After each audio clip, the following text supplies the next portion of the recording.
McCabe Millon has risen on the scene and proved all of his doubters wrong in his debut versus Michigan, tallying 5 goals.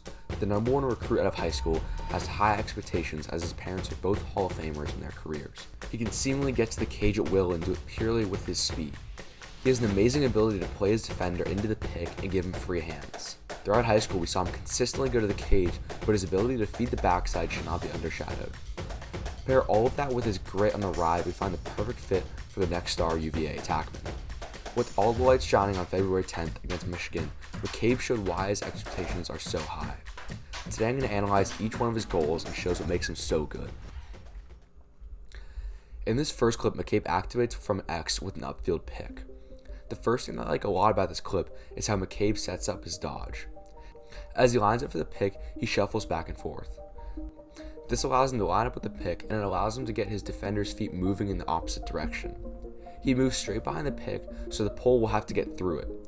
Every time he shuffles, the pole matches his feet, and when McCabe sees that split second where that pole shuffles right with him, he activates his dodge.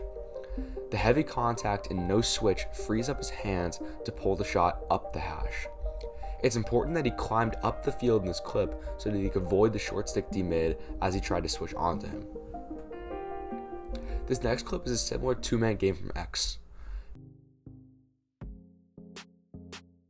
McCabe shuffles with his man, trying to get him on top of the pick. Wallen realizes that his man is playing too far to the left, so he slips and sets the pick to the right.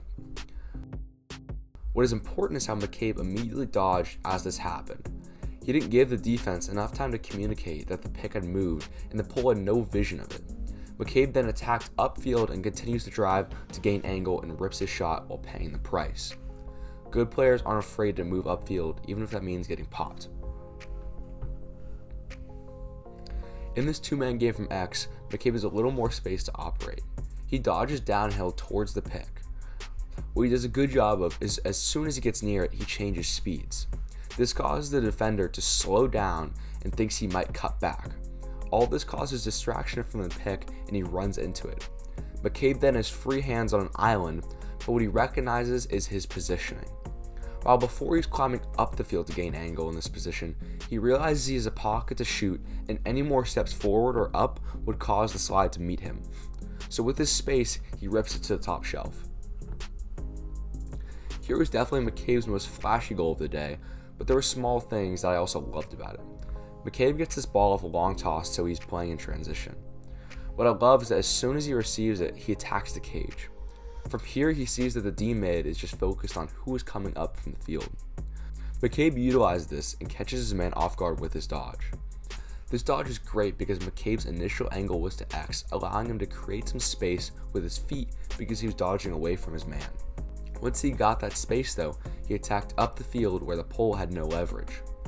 If McCabe had curled up the field, he probably would have gotten trail checked or hit by the incoming LSM, so he takes the direct route and crease dives.